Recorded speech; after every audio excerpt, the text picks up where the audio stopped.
Kowe karo Tika kuwi sumber penyakit. Iblis, luraket. Pak Dibyo yang dikenal sebagai kepala desa panutan ternyata menyembunyikan rahasia kelam tentang buah hati tercinta. Tak ada warga yang akan menyangka jika pelaku yang menghilangkan banyak nyawa itu adalah putri dari Pak Kades sendiri yang bernama Tika. Meski Gilang sudah mengetahui semua rahasia itu, ia berusaha untuk menutup rapat-rapat mengingat Dibyo adalah ayah angkat yang merawat dari kecil hingga jadi polisi. Di sisi lain, Retno yang terprovokasi oleh pernyataan Bambang nekat pergi ke rumah Pak Dibyo untuk membuktikan segala tuduhan yang dilayangkan pada kadesnya itu. Akankah rahasia kelam Dibyo terkuak ke permukaan? Berikut ceritanya.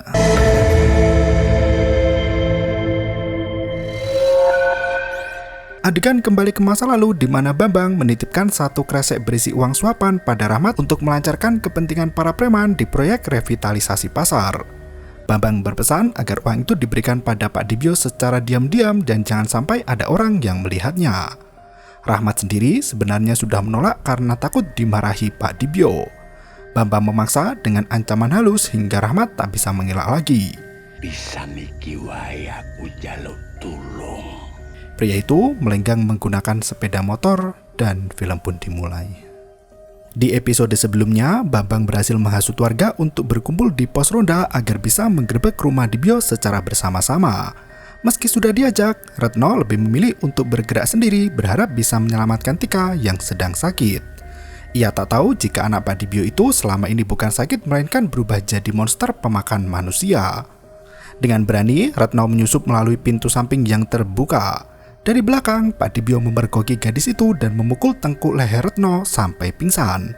Saat tersadar, Retno sudah disekap dengan tubuh terikat tali kencang dan mulut disumpal kain. Pak Dibyo baru selesai mencecah daging seto dan mencikirkan pakaian preman itu. Retno langsung menuduh Pak Dibyo sebagai pelaku yang membunuh ayahnya. Mendengar suara auman Tika dari kamarnya, Retno bertanya-tanya apa yang sudah diperbuat Dibyo pada putrinya sendiri. Dibyo meminta Retno untuk tetap tenang dan diam saja. Ia mengambil jatah makan anaknya dan melenggang pergi untuk menyuapi Tika dengan daging seto. Di waktu yang sama, Bambang masih menunggu warga yang lain di pos ronda. Ia menelpon Dibyo untuk memberi peringatan keras. Karena Dibyo masih sibuk dengan putrinya, ia terpaksa menolak telepon dari Bambang. Retno masih berusaha untuk melarikan diri dan menggesek tali tambang di tangan ke tiang pancang. Derajat meminta Bambang untuk lekas gerak karena malam sudah hampir terang. Bambang masih menunggu perwakilan warga desa yang bisa dijadikan sebagai pancingan.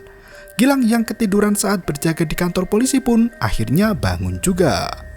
Di waktu yang sama, Retno berhasil memutus tali tambang yang mengikat tangannya itu dan melepas penutup mulut. Bambang meminta Derajat untuk menunggu sebentar karena ia masih menunggu beberapa warga lain untuk ikut bergabung. Retno yang berhasil lepas melihat jadwal jam makan dan freezer berkapasitas besar di dalam gudang. Ia sampai muntah melihat ke dalam isi freezer Pak Dibyo. Retno mengambil kayu untuk menyelamatkan Tika dari sekapan Pak Dibyo dan melenggang masuk rumah. Sesampainya di kamar sahabatnya itu, Retno melihat sosok Tika yang sudah berubah menjadi monster mengerikan. Saat Retno hendak memukul Pak Dibyo, tiba-tiba pria itu berhasil melihat pergerakan Retno dan berbalik menyerangnya. Gadis itu tak bergeming dicekik Dibyo hingga terdengar suara Gilang yang meminta Retno dilepaskan. Retno langsung lari ke arah Gilang sembari berkata tubuh Gareng disembunyikan di dalam freezer. Alih-alih menangkap Dibyo, Gilang menodongkan pistol ke arah Retno. Gadis itu bingung apa yang sebenarnya terjadi. Ia berkata jika Gilang sedang membela orang yang salah.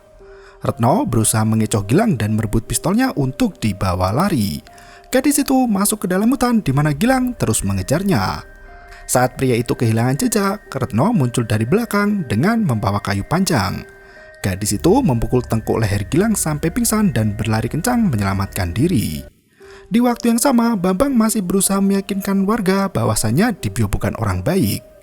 Retno muncul dari dalam hutan dan langsung bergabung dengan para warga. Ia menceritakan semua yang dilihat di rumah Pak Dibyo hingga membuat kemarahan warga memuncak. Seiring matahari yang mulai terbit, Bambang membawa semua warga desa untuk menggeruduk rumah Pak Dibyo. Mereka berteriak kencang dari luar pintu, memaksa Dibyo untuk menyerahkan diri.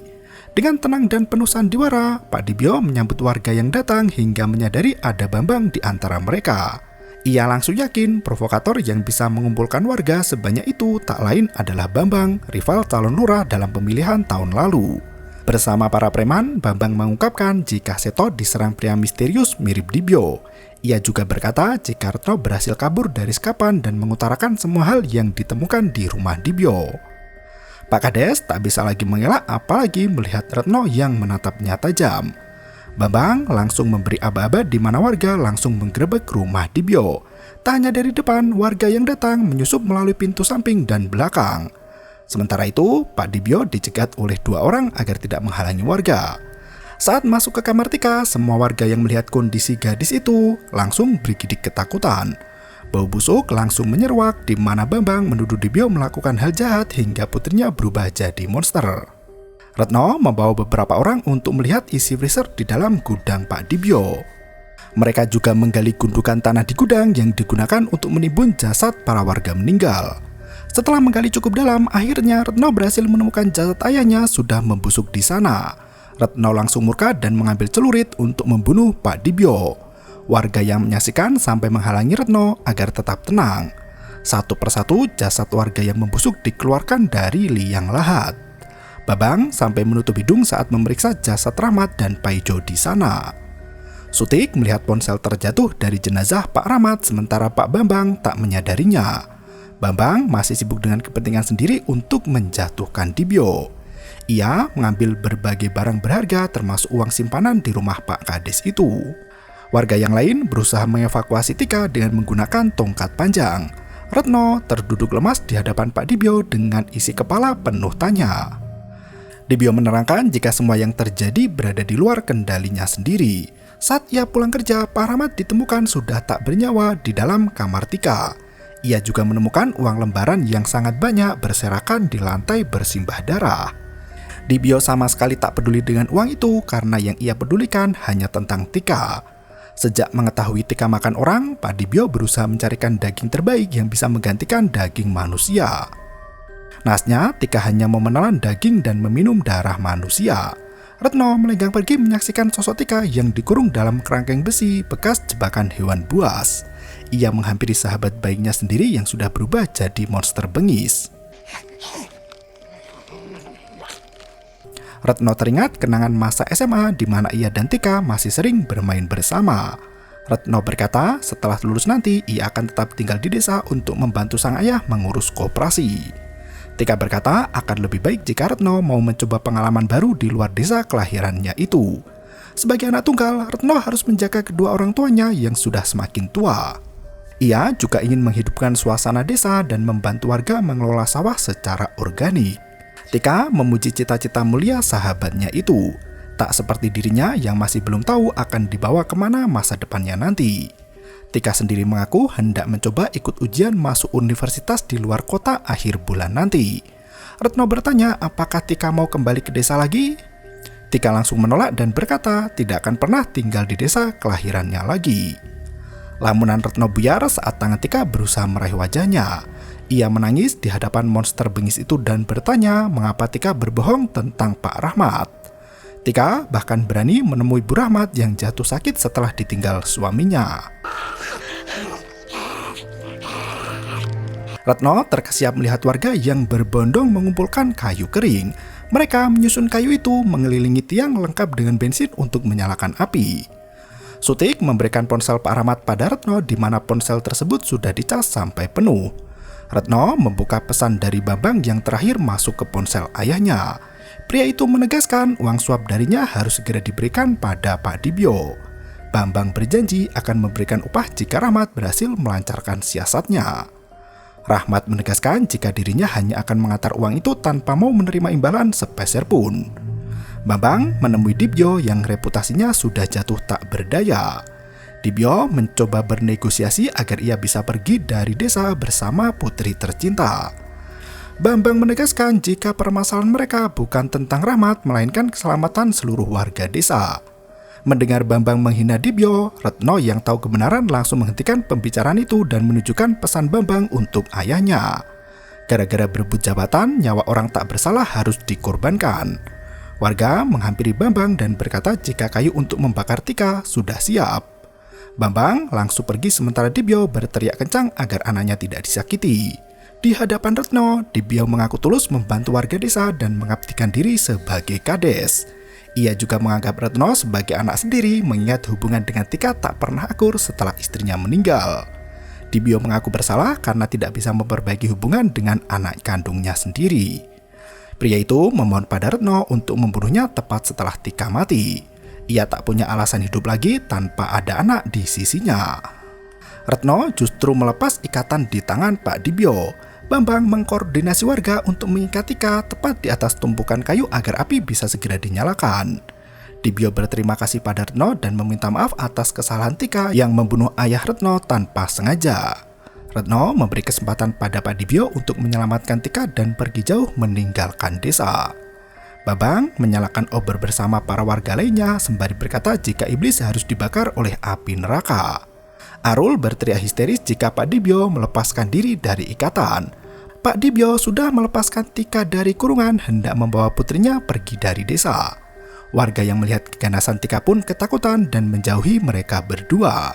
Bambang masih memprovokasi warga dan menginstruksikan untuk membakar Tika sekaligus Dibyo. Retno berusaha menghentikan sang provokator, namun Bambang justru berkata jika Retno sama naifnya seperti Dibyo. Pak Dibyo berteriak bahwa dirinya sudah mengorbankan semuanya untuk desa, termasuk mengorbankan keluarganya sendiri. Ia berkata bahwa warga desa tidak memiliki rasa terima kasih atas jasa yang ia lakukan selama ini.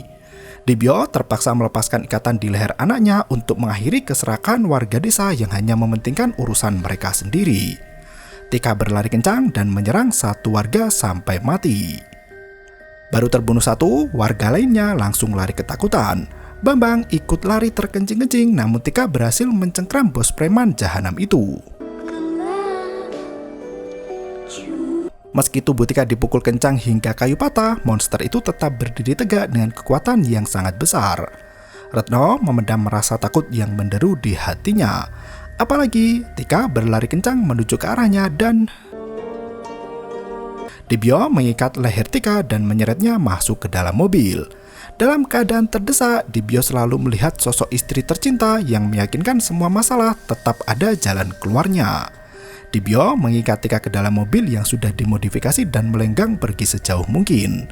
Gilang yang pingsan di hutan baru bisa membuka mata dalam kondisi babak belur. Ponsel Tika mendapat pesan balasan dari Jul yang menjelaskan jika temannya sudah membaik dan kembali seperti sedia kala. Pak Dibyo menoleh ke belakang di mana kondisi Tika belum membaik dan masih kejang-kejang. Ia juga membawa uang suap dari Bambang yang masih dibungkus kresek hitam. Dengan mata berkaca-kaca, Dibyo melenggang jauh meninggalkan semua kenangan dan angan-angan panjangnya. Sementara itu, kondisi desa sudah sangat kacau di mana seorang pemuda mendapati luka hitam di tangannya. Pemuda itu terinfeksi oleh virus monster yang dibawa Tika dari London. Dan film pun berakhir. Dengan menyuguhkan warna suram, nuansa kelam berhasil dibangun dengan apik hingga suasana pedesaan tergambarkan sebagaimana aslinya.